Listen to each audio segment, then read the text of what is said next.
DMP commissioner Sheikh Mohammad Sajjad আলীর সঙ্গে বৈঠকে বসেছেন ব্যাটারি চালিত অটোরিকশা চালক ও রিকশা ভ্যান ইজি বাইক শ্রমিক ইউনিয়নের প্রতিনিধি দল।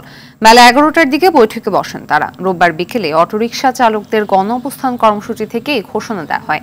এর আগে সকাল থেকে মোহাম্মদপুর বেড়িবাঁধ সড়ক, আগারগাঁও, তিন রাস্তার মোড়, যাত্রাবাড়ি মোড়, মিরপুর ও কামরাঙ্গীর চরে শত শত রিকশা চালক অবস্থান নেন।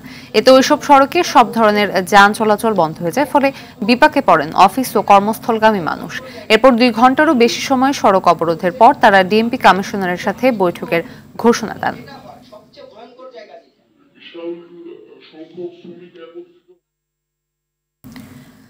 দর্শক, ডিএমপি কমিশনারের সাথে বৈঠক চলছে ব্যাটারি চালিত অটোরিকশা চালক ও রিকশা ভ্যান ইজি বাইক শ্রমিক ইউনিয়নের প্রতিনিধি দলের। সরাসরি যুক্ত হচ্ছে অনুষ্ঠানে।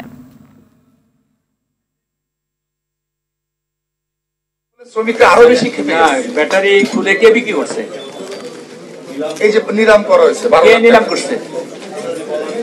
শুনেন, এগুলা আপনাদের এইটাও একটা মিথ্যা প্রপাগান্ডা। আমি আপনাদের বলি স্যার, আমরা এই অগাস্টের 28 তারিখ থেকে আমি এই পুলিশের এডিশনাল কমিশনার ট্রাফিক হিসেবে যোগদান করেছি।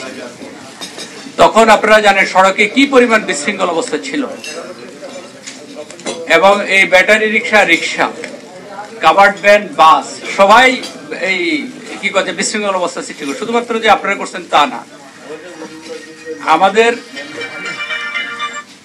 এই ব্যাটারি রিক্সা প্রথম 15 দিন আমরা ওনাদেরকে অনেক অনুরোধ করেছি যে আপনারা যেখানে প্রধান সড়ক কাকে, প্রধান সড়কের তাহলে একটা সংখ্যা থাকবে না?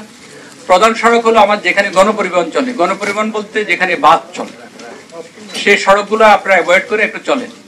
প্রথম কয়েকদিন ওরা শুনেছে, তারপরে স্যার এটা এর কয়েকদিন পরে আর এটাও শুনে না। তারপরে আমরা স্যার কিছুদিন এখন যেহেতু শুনে না, বিশৃঙ্খল অবস্থা, আমরা তখন কিছুদিন ওদের লাইন ডিসকানেক্ট করে দিলাম। সেটা তো আমরা কয়েকদিন ফল পেয়েছি, সেটাও আর পরে কাজ করলো না। পরে আমরা কিছু সিট নিয়ে নিলাম স্বাভাবিকভাবে, হয়তো সকালে নিচে বিকালে ছেড়ে দিচ্ছি, বা বিকালে নিচে পরের দিন ছেড়ে দিচ্ছি, এটা তো কাজ হয় না। এরপরে কারণ হচ্ছে এত বড় এই গাড়িগুলা, যেহেতু এদেরকে এখন পর্যন্ত বৈধতা নাই, এগুলা ধরলে যেহেতু কাগজপত্র নেই, কাগজপত্র থাকলে হয়তো পুলিশ মামলা করবে, বা আপনার বিআরটি এরও কোনো আইন কারণ এখানে চলছিল না। আর আমাদের ডাম্পিং গ্রাউন্ডে ওই পরিমাণ নাই যে এগুলো নিয়ে ডাম্প করে কয়েকদিন পরে ছাড়বো। তখন আমরা বললাম ছোটখাটো কিছু ব্যাটারি ধরো। ব্যাটারিও আমরা 1-2 দিন পর পরে ছাড়ছি ওনারা আমাদের কাছ থেকে। এবং ব্যাটারিগুলো যখন নেওয়া হতো খুলে, আপনার মোবাইল নাম্বারটা রাখা হতো, আপনাকে একটা স্লিপ দেওয়া হতো, এবং সেটাই দেওয়া হয়েছে। স্যার, এটা আমরা এগ্রি করি, আমাদের এতক্ষণ দেখছিলেন ডিএমপি কমিশনারের সাথে ব্যাটারি চালিত অটোরিকশা চালক ও রিকশা ভ্যান ইজি বাইক শ্রমিক ইউনিয়নের প্রতিনিধি দলের বৈঠকের অংশবিশেষ।